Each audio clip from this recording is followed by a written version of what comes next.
we're live. Like on TV. We are. We are.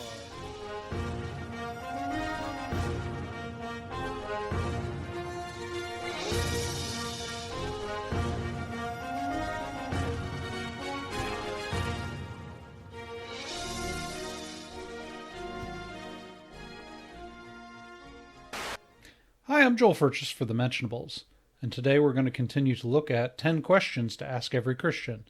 Here's the next question.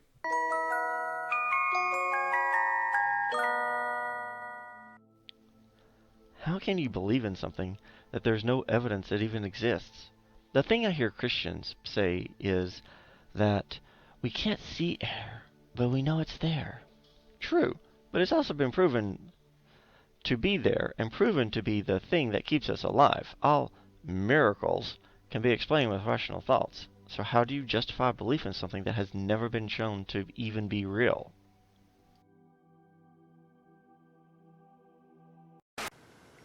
I've always found this a very odd challenge, that somehow that you think there's no evidence for God. There's evidence for God all over the place. Philosophers and theologians have been pointing this out for millennia. One in particular that comes to mind would be the moral argument. The common formulation of it would say something like this. If objective moral values does not exist, God does not exist. But objective moral values do exist, therefore God exists. It's this idea that if there is no God, there is no morality.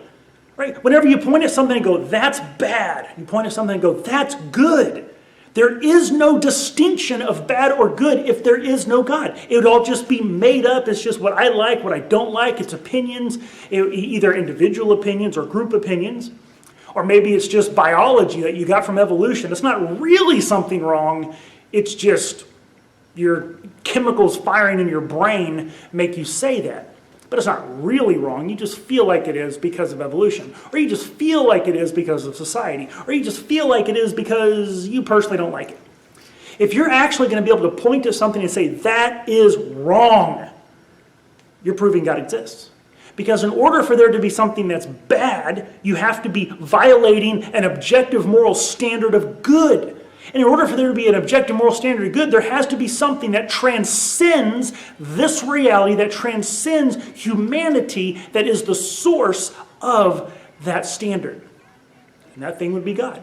So actually, the very fact that these questions are being asked, that what is going on in this series of questions is pointing at things that are morally reprehensible, shows that God exists. So why is there no evidence? Because there's plenty of evidence for God. These questions that are being asked are themselves evidence of God. Okay, five.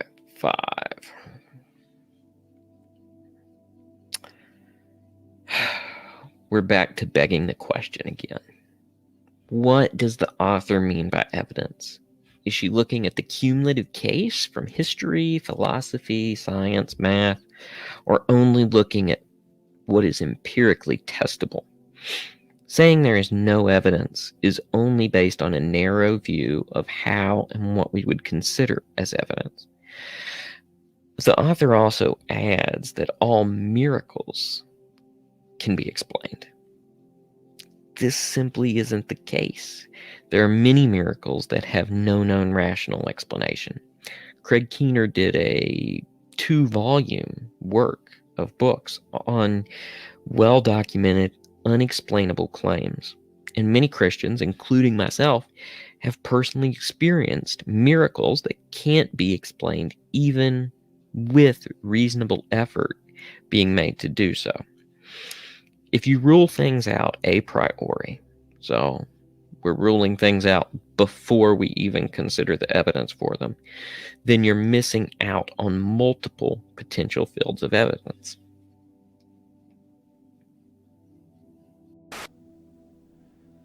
This, of course, depends on what one accepts as evidence.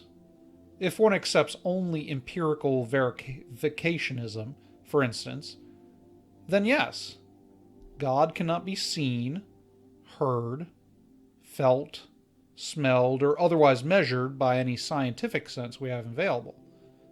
and one is perfectly permitted to deny God if these are the only methods acceptable to them in determining the existence or not of a thing.